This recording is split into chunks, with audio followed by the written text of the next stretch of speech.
Hi there, happy Friday. Extinction Rebellion, you think they're amazing, maybe you don't like them, but I believe that the problem of climate change is something that we are all going to have to tackle, and whether you want to do it in some way that is along the lines of Extinction Rebellion or whether you want to do it in another way, we all need to take responsibility for this. So let me know if you agree or not down below. I will be fascinated to hear what you have to say. But today I'm going to share with you a couple of tips, some lifestyle changes that you can make and some eco-home upgrades that you can make. Two simple sort of tips that you can do that will help you to do your little bit to help prevent this climate change catastrophe that could be about to happen, or maybe already has. We might be too late, but all we can do is try. So who am I? Well, I'm an eco-home architect. I help homeowners to love their home and to protect the planet. And I've been doing this for over 10 years and I'm the founding director of iArchitect. So let's kick off with the lifestyle tips. So, well, actually, let me just step back a second and just let me tell you that over this weekend just gone past, the Extinction Rebellion group blockaded Deansgate in Manchester city centre and turned that into a pedestrian area.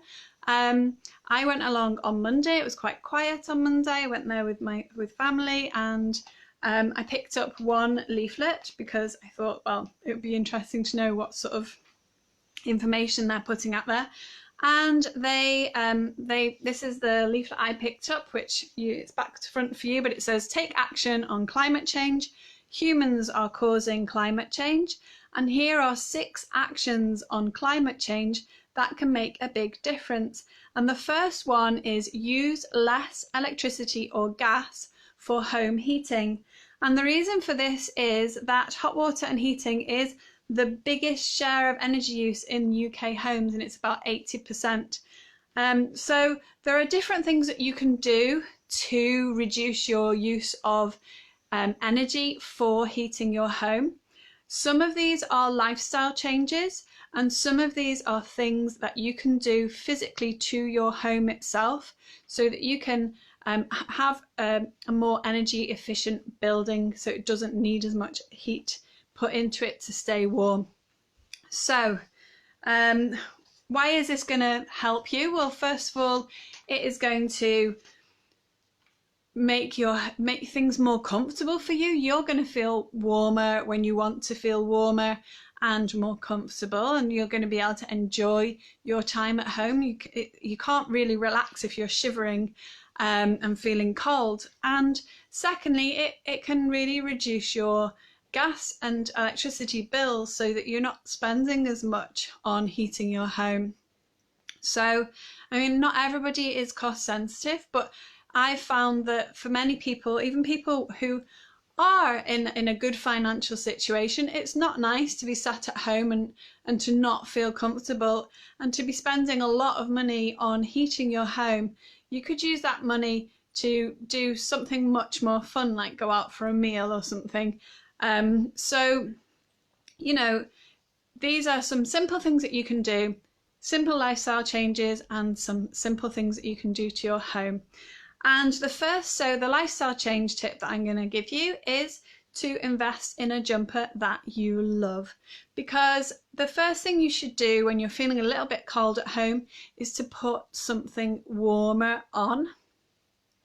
Think of it as kind of you're like insulating your body. Now I bought this cardigan recently. It's 100% cashmere cardigan. It's in my favourite colour, turquoise. I love this cardigan. It's beautiful. It's soft. It's thin and light, but it's really warm. And because it's 100% wool, I can wash it. It's not going to release microplastics into the ocean and clog up the insides of fish and, you know, mussels and prawns and things like that. So it's better for the environment being wool. And I also bought it in a charity shop. So it's second-hand, pre-loved. It's in extremely good condition and there's no bobbling whatsoever. So I think it's possibly never or very, very little worn previously. And so, you know, for anybody who is vegan or concerned about animal welfare and doesn't really want to buy sheep's wool, then perhaps you feel more comfortable getting it when it's secondhand, so you're not increasing the production of it. That's not a personal concern of mine, but I know it is for many vegans. But it's much better to go with Are we back? Video was paused because of poor connection. Okay, so a lovely wool jumper that you love. That is, you know, my best lifestyle tip, really. And it's one I'm sure you've heard yourself. You know, put a jumper on before you turn the heating on. Another thing you can do is where you would tend to sit, maybe on the sofa, have a couple of blankets to hand so that you can just put those over you and give you a bit of extra warmth there as well. And then a third thing that you can do, which is a little bit to do with the architecture of the house and a little bit to do with lifestyle, is just reduce the actual temperature of your heating. So instead of having it, you know, so the temperature sort of typically is about 21 degrees. That is a temperature range around the temperature mark where most people feel comfortable. However, a lot of people will find that if you drop the heating temperature down a little bit, maybe 20, maybe 19, maybe 18 degrees, you're going to reduce the amount of energy you use for heating, and you won't necessarily feel any discomfort. And especially if you put your jumper on as well and then you're heating, then you can certainly perhaps even bring it down to 16 degrees, so it's comfortable for you. It's warm enough, you're comfortable, but it's not overheating. It's not putting in more heat energy than you really need. I mean, wandering around in shorts and t-shirt in the middle of the winter in your home, I know that a lot of people do like to do that, but it's not really an advisable thing to do. And certainly that's a lifestyle choice to wear shorts and t-shirt in the middle of the winter, and it's not a very climate friendly choice. So that would be where, you know, change your lifestyle and wear more clothes. You'll feel more comfortable and you won't need as much heating on, and you'll be doing better for the environment by doing that. So that's the lifestyle side. The second thing that I'm going to talk with you about is an eco home upgrade. So what you could do to upgrade your home. Now this is the simplest thing to do, which is why I know that a lot of homes have already had some of this work done already, and there was certainly a lot of people have been doing this in the past, say over the past 10 years. Lots of companies, actually lots of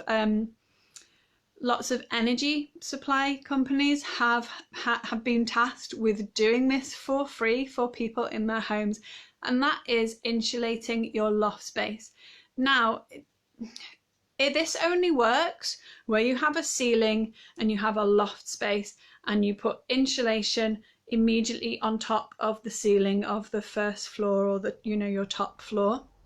It doesn't work where you have a room within the ceiling so you can see the sloping roof as the ceiling of the room. It doesn't really work for that. So we're not talking about that scenario. That's a little bit more complicated. But where you have a loft and a ceiling and you've got insulation on top of that ceiling, what I would suggest to you is go and see what insulation you have and how thick is it. Because although it's been over the last 10 years, a lot of people have had insulation installed. The amount that used to be installed was about at one time it was 100 mil, then it went to 200 mil, and now it's more around 300 mil is what you would need to approximately, depends on the insulation type, but it's around about 300 mil of something like a rock wool or a mineral wool insulation sort of quilt product to meet current building regulations. And then if you add, say, a little bit more, say 350 or 400 mil, that starts to bring you more into around the passive house sort of area, thickness of insulation. And so the more insulation you have in layers up there, it's a bit like putting on an extra cardigan and an extra coat. It's going to add to the insulation of your home. It's not worth going, say, like a metre of insulation. That's not really going to do you much benefit. But between 300 and 400 mil, it is worth increasing the amount of insulation you have up to that amount. I know it's not always possible if you're using your loft, you've boarded it out and you're using it for storage. That can limit your ability to do this. But this is what I advise if you're not doing that. And it's a straightforward, you've got a ceiling and you've got some insulation on top. If you've only got 200 mil of insulation, add an extra layer or two on top of that. And the key thing is to roll it out perpendicular, so at right angles to, that's this, right angles. One goes this way, the other goes that way. So you're going the opposite way to the layer of insulation below, because that minimises the amount of air gaps between the insulation, the rolls of insulation, or the widths of the roll of insulation. There's one key thing to watch out for, and that is that as you get to the edge of the roof, the insulation is not jammed in so that it's stopping any necessary ventilation across your roof space. Because if you stop ventilation across your roof space,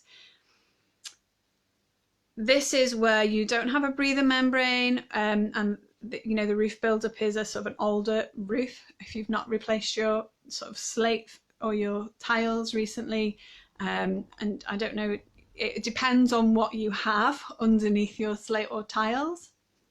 But in general, for an older property, you want to make sure that you still have ventilation going across over the top of your insulation in that roof space.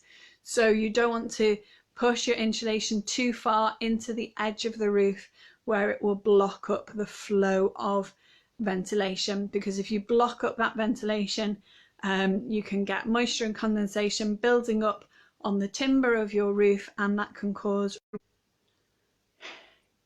poor connection today, I don't know why. So that was it. Lifestyle tip: put on a jumper, find yourself a jumper that you really love.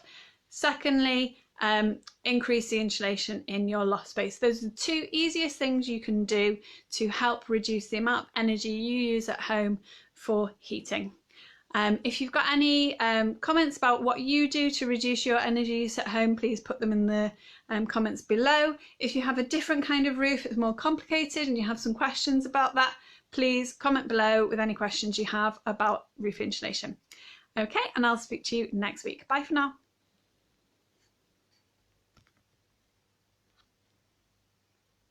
Can't finish it.